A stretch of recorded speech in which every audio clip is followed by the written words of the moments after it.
O governo do estado de São Paulo, por meio da Secretaria de Cultura e Economia Criativa, apresenta A Maldição do Mausoléu, de Ricardo Biasotto. Narração Maria Clara Del Guerra, gravado nos estúdios da Rádio Interativa Pinhal FM. Este é um livro de ficção livremente inspirado nas lendas de Espírito Santo do Pinhal, São Paulo. Todas as personagens e fatos são frutos da imaginação do autor, embora tenham como base os causos e tipos que fazem parte do imaginário popular local. Este livro é indicado para maiores de 10 anos. Capítulo 2. O Professor Carrasco. 2 dias depois, Camundá iniciou os estudos em uma escola pública da cidade, para a qual se mudou novamente e teve a sensação de estar revivendo um pesadelo que conhecia muito bem. Um filme de terror, dos mais aterrorizantes, capaz de assombrá-lo sempre que precisava se matricular em um novo colégio. Não era a primeira vez que passava por essa situação. Enfrentar o constrangimento de se apresentar para adolescentes sedentos por um motivo para zombar com a sua cara não era das tarefas mais fáceis.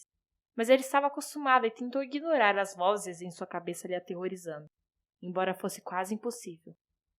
Em cada nova escola enfrentava um pesadelo ainda pior.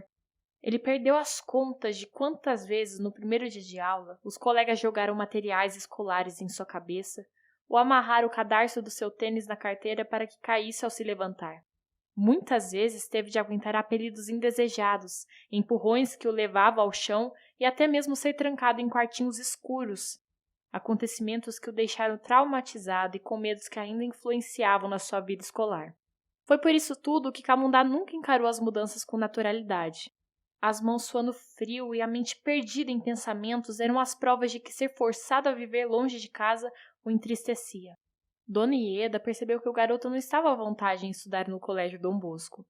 A inspetora escolar o acompanhava pelos corredores vazios do prédio de 2 andares, tentando acalmá-lo com a sua voz áspera e autoritária, mas percebeu ser insuficiente porque o garoto simplesmente ignorava todas as suas tentativas de ser simpática. Ele não tinha intenção de aceitar a simpatia forçada de Dona Ieda, até porque os seus pensamentos estavam focados no motivo de estar ali. Embora acostumado a mudar de cidade para seguir a rotina maluca do emprego do pai, dessa vez era tudo diferente. O menino estava recomeçando seus estudos em uma nova escola e se mudando para a casa do avô. Isso faria com que ficasse longe dos pais e tudo devido a um castigo que considerava muito injusto. Era isso que mais o deixava revoltado. Sua vontade era encher todos da antiga escola de sopapos e denunciar o preconceito que sofria dos riquinhos cheios de não me toque. Ou então procurar outros meios de fazer justiça. Pensando nisso, ele percebeu ter ao seu lado alguém capaz de ajudá-lo em um plano de vingança. Dona Ieda parecia uma personagem saída dos filmes de terror, com seus cabelos grisalhos na altura do ombro, uma parte dos fios mal pintada de vermelho e os olhos melancólicos, atrás da armação quebrada dos óculos velhos posicionados sobre a ponta do nariz. A inspetora era a representação fiel de uma bruxa do mundo real, então com certeza poderia ajudá-lo. Camundá questionou antes de chegarem à porta do 8º ano. Dona Ieda, posso te fazer uma pergunta? A mulher dos estranhos cabelos desgrenhados parou de supetão. Se perguntar sobre a merenda, juro que deixo você sem intervalo. Calma, a pergunta é séria. Após uma pausa dramática, ele prosseguiu. Você pode me ensinar alguma bruxaria? Jesus Cristo, dar-me paciência! Ela bufou e bateu na porta da sala. Sem contra-argumentar, Camundá viu abrir a porta pelo canto do olho, revelando a imagem de um homem baixo de meia-idade. Bom dia, professor Marcos, Dona Ieda o cumprimentou com um falso sorriso. Gostaria de apresentar o novo aluno para a turma. Sem responder e demonstrando não estar feliz pela interrupção, o professor os deixou entrarem na sala tomada por um silêncio absoluto. Camundá passou a olhar rapidamente pelos novos colegas, ignorando-os completamente, e olhou para a lousa, onde uma frase em letras enormes chamou sua atenção. A maldição do Coronel Ventura. O garoto era incapaz de imaginar a frase anunciando que aqueles adolescentes teriam suas vidas mudadas como consequência de acontecimentos de 100 anos antes. Depois de se apresentar para a nova turma, Camundá encontrou uma carteira vaga no fundo da sala e caminhou até ela, sem dar atenção aos cochichos e olhares curiosos dos novos colegas. Ele desconfiava dos motivos do burburinho entre os alunos, tendo a sua intuição confirmada quando ouviu a voz de um garoto de óculos e cabelos bagunçados. Como se não bastasse o nome engraçado, olha aquilo no rosto dele. A figura ainda desconhecida apontou para Camundá, escondendo um sorriso debochado com uma das mãos quando percebeu a cara amarrada do novato. Ao lado dele, uma garota loira de cabelos compridos e franjas sobre os olhos verdes caiu na gargalhada. Mesmo acostumado com as piadinhas sobre o apelido e a mancha clara em sua pele negra, o calouro se sentiu incomodado com o comentário e lamentou que a recepção no colégio Dom Bosco fosse tão grosseira por parte dos colegas.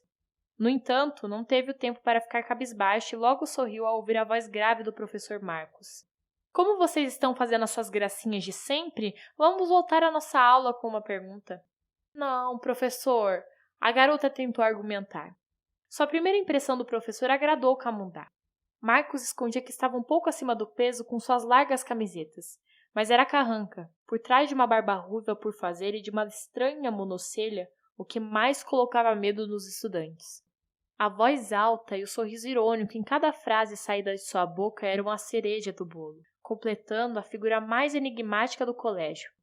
O professor ignorou as tentativas da menina e questionou. Fernanda, o que mais você sabe sobre as lendas do Coronel Ventura? Não quero falar sobre isso, professor. Não quer falar sobre isso ou não sabe falar sobre isso? Ela permaneceu quieta e ele retomou a palavra com um grito. Saia da minha sala, Fernanda! Só volte quando contar os azulejos dos banheiros dessa porcaria de escola. Mas, professor, quer mesmo me questionar na frente do novo colega? Ótimo! Eu não quero mais essas gracinhas infantis. Estamos entendidos? Sim, professor. Saia logo da minha sala, elevou a voz. Vamos, garota! Ela saiu da sala toda sem graça e envergonhada. Ao vê-la dessa forma, Camundá quis chorar de rir, porque não estava acostumado a ser defendido por professores, que explicou um misto de felicidade e euforia sentidas por ver ao menos uma vez na vida que às vezes a justiça realmente existe. Mas alguém quer fazer companhia para ela? Ninguém respondeu. Então, voltando à aula, o Coronel Ventura foi um homem muito importante para a nossa cidade, mas o tempo fez nascer diversas lendas a seu respeito. Vocês conhecem algumas? A sala de aula permaneceu em silêncio.